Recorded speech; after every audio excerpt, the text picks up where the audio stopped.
Ano ba yan? May gala kasi kami ng tropa mamaya. Hingi lang sana ako kahit mga 1 tipip lang. Ayan, Mark Aaron. Diyan ka magaling sa gala. Hindi ka man na makapagligpit ng pinggan. Hindi nga man na mag-imis-imis dito sa bahay. Mano man lang maabutan ka man lang ng kape at nagkakandayuko na dito sa pag-iintindi sa bahay. Kung kayo madukot din at makuha kayo ng kung sino dyan, maaksidente pa kayo, edi isipin pa namin kayo. Ganyan kayo mga kabataan ngayon eh. Hindi nyo naiisip yung mga taong nag-aalala sa inyo. Samantalang kami noon, Mark Aaron, Diyos ko po, sinusuong pa namin ng ilog, makakuha lang ng paggatong, ng pang-inumin. Ay, kayo naman, Diyos ko po, perwisyo ng gala pa ng gala ang nasa isip. Napakadaming pwedeng gawin dito sa bahay. Kung yung igagala mo, inililinis mo ng kwarto mo, kinukudkud mo yung inidoro doon sa likod. Kung kayo'y naabutan ng nanay at tatay ko, ay Diyos ko po, mata lang ang walang latay. Kapag nalaan na kayo'y lumabas ng bahay, akala nyo ba'y tayo'y mayaman? Akala nyo ba'y pinupulot at itinatay lang natin ng pera? Abay, budgetado na nga. Kasi, Diyos ko po, kayo mga kabataan kayo, napakaswerte nyo't hindi nyo naabutan ng hirap ng buhay noon. Kung naabutan nyo, kawawa kayo. Oh, lamat. Kung alam nyo lang, Aaron. Mark Aaron. Buka ng shit. O basta mga pare, ganito ang plano ha. Kapag andun na tayo sa mga inasal, isang PM1 na only rice lang yung o-orderin natin. Isa lang ha. Tapos PM2 na hindi naman only rice. Makakatipid na tayo nun guys kasi doon sa order na only rice tayo, hihingi ng mga kanin. G? Okay? G. Oh, good day mga sir. Excuse me, order kami no? PM1 isa na only rice. Tapos, PM2 na hindi naman only rice, 3. Hi kayo. Sinong maloloko nyo ha? Wala na kayong maloloko dito. Alam na namin yung mga strategy nyo. Since mahal yung only rice, isang only rice lang yung o-orderin nyo. Tapos yung iba, mga mumurahin na. Ngayon, pag naubos yung kanin, tsaka nyo pupuntiryahin yung isang only rice lang na order nyo. Bubulos kayo ng bubulos, iisa lang naman yung in-order nyong only rice. Sinong maloloko na hindi? Simula ngayong araw na to, hindi na mangyayari yung ginagawa nyong ganyan. Kung sino lang yung umorder ng only rice, siya lang yung kakain ng madaming kanin.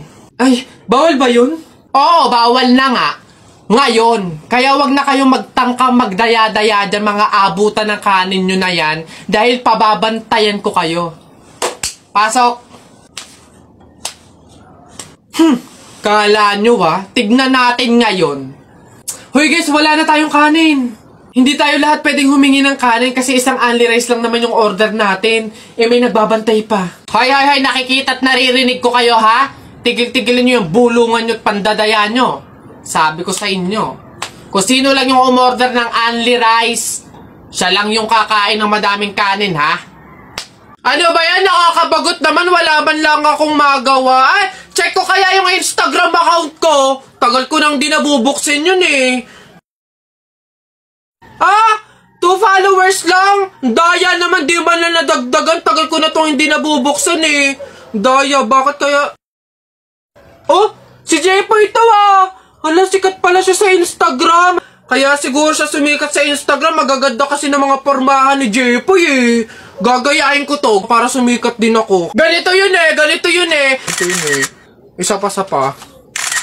May isa pa yun eh. Ano pa ba yun? Ayaw, meron pa, wait lang. Ganito yun eh. Oh, isa pa. Ayun, nakaisang oras na. Titignan ko na yung post ko sa Instagram. Baka sikat na rin ako.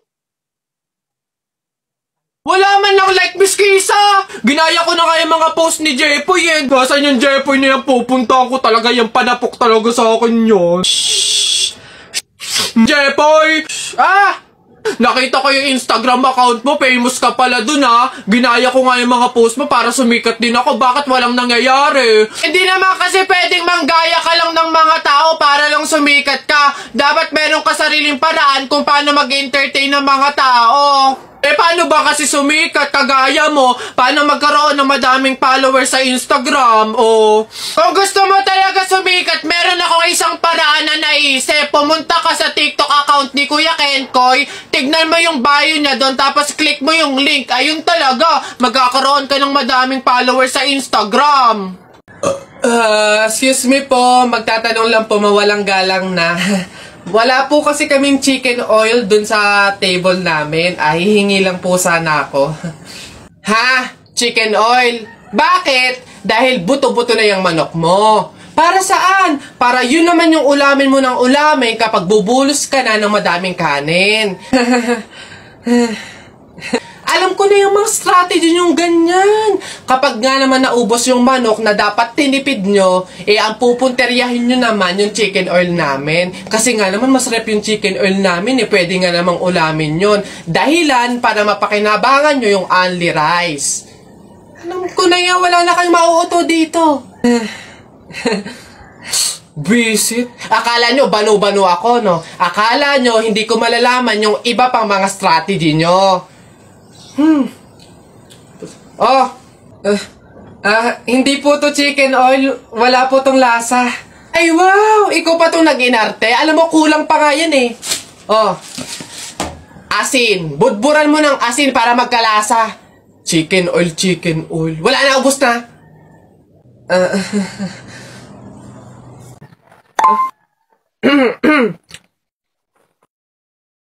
Huh? Hoy babe! Oh baby ko 143, bakit? Dalawa ba account ba sa Instagram? Ha? Wala! Ito may nag-chat sa akin, no? Mukha mo yung nasa profile. Alam mo babe, poser ko yan. Ganito ang gawin mo, pag-tripan mo nga yan, ipa-follow mo sa'yo, i-entertain mo. Tapos pag makikipag-meet ka na, ako yung sisipot para malaman kung sino ba yung poser ko na yan. Wait lang. Ano kaya pwedeng i-chat dito? Mahal na atake. Ay, hindi na yung agad-agad naman. Hello. Ayan. Ayan na. Kumain ka na ba? Ano ba pwede i-reply ko? Ito na lang. Handa akong magutom para sa'yo! Anong magagawa? Laging natutulala lang. Ano pa ba? Send moan. Anong moan? Ang bastos mo naman, babe. Nakapagkita ka na nga. Ito na. Feel ko mahal na kita, kaya magkita na tayo sa ilalim ng tulay. Yan na, babe. Nasaan na ba yun? Ate Lloyda, ikaw ang poser ko? Hindi ko nga alam yung mga poser na yan eh. May tinitignan lang ako ditong kangkong. Huwag ka na magkaila, huling-huli ka na. Ikaw lang naman yung kausap ng jowa ko na magkikita kayo dito sa ilalim ng tulay. Bakit mo naman nagawa yun? Di mo naman sinabing may asim ka pa pala? Pasensya ka na, Iha.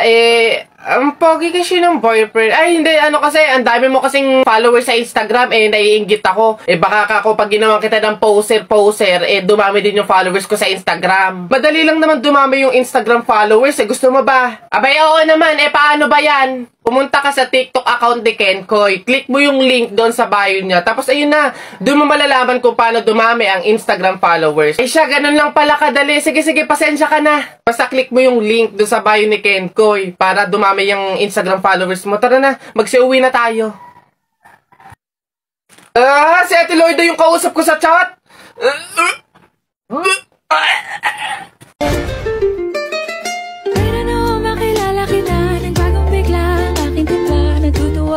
Magpariban at mag-ahit ng kilay at lison taman. Hindi ko alam kung anong meron ka na sa akin ay nagpalambot ang bigla. Sinong mag-aakalang lalaki pala ang bibiyag sa tulad kong tigreng gala. Ay, gagi mga pare. Gutom na ako Tara sa BGC, restaurant tayo mga tol. Tara. Uy, gagi, same pare. Yung stomach ko, it's hurt pare. I'm gonna die. Tara na. Kain na tayo. Dito. Ano ba mga pare? Good day mga sir. Can I have your order please? Ano na lang, 3 hamburger, 3 spaghetti, 1 pizza, tsaka 3 halo-halo. Ang dami niyong order mga sir Gagi, gutom na gutom kami, grabe, legit. Sobrang dami kasing shorty ngayon sa BGC. Sobre na, ang dami. Pagod na pagod kami, no? Ayan, 1,530 per po lahat. Tanong ko lang din po kung meron kayong mga vaccination card.